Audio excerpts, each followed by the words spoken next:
បាទសួស្តីបងប្អូនម្ដងទៀតនេះមាន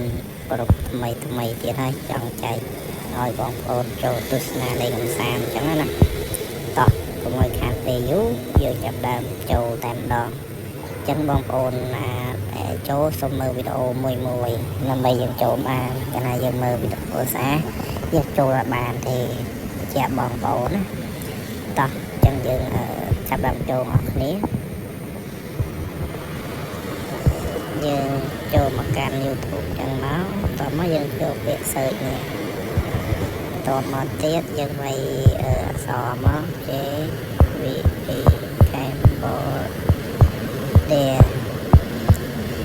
យើងវាយពាក្យណាពេញហ្នឹងណាបងប្អូនអរគ្នាតោះមកយើងចូលមកដល់កន្លែងហ្នឹងមកយើងឃើញឈ្មោះនេះយើងតាមមើល channel មួយហ្នឹងវាខុស channel មួយហ្នឹងគឺចូលបានទេអញ្ចឹងណាតោះចឹងយើងចូលមកតោះមកយើងចូលlạiវីដេអូនេះ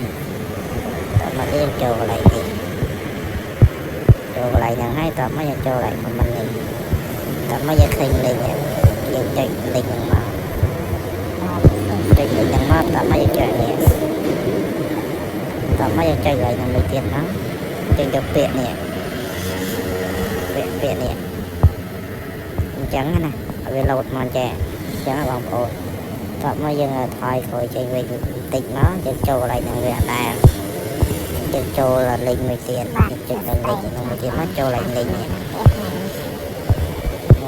ចូលលេខមួយហ្នឹងយើងចុចលេខពាក្យណាដែរអញ្ចឹងណាតោះមកយើងចូលlạiក៏ដឹងណាចុចអអញ្ចឹងមកឲ្យវាលោតខ្មៅចាតោះមកយើងចូលដល់ channel ហ្នឹងយើងឃើញនេះឃើញលេខដែលខ្ញុំដាក់នៅក្រោមវីដេអូហ្នឹងលេខ Telegram ចាំមើលនេះលេ